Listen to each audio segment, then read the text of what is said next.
Hey everybody!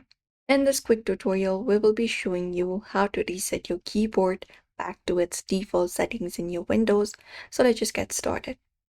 So let's start by opening up our settings. Hit Windows plus I on your keyboard, and once you open it up, from your left hand side, look out for the time and language option and select it. Once you select up your time and language, you can select the option for language and reason, or reason and language, and there you can just go over and reset your keyboard back to the default.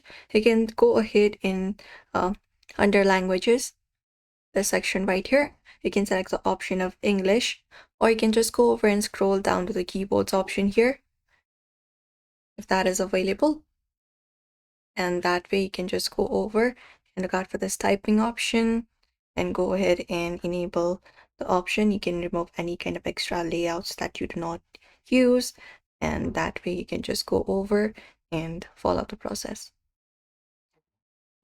If your keyboard shortcuts has got changed, you can even reset your keyboard shortcuts. So under settings itself, go to the accessibility, and under accessibility you can look out for the keyboard option here, and once you find it up, open it up.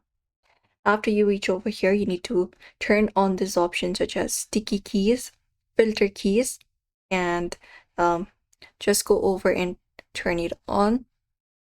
Or if you do not want those, you can just go ahead and turn them off. If those options are on, like this available, you can turn it off. This should restore the normal typing behavior on your PC.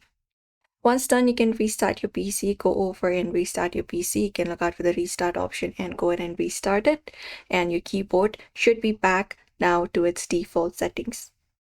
And that's it. If specific keys still do not work, you can try plugging the keyboard into a USB port, and you can just go over and run the troubleshooter for your keyboard, and that is it. That is how we can reset the keyboard settings default in Windows. So if this video helped, don't forget to like and also subscribe for more tips and tutorials.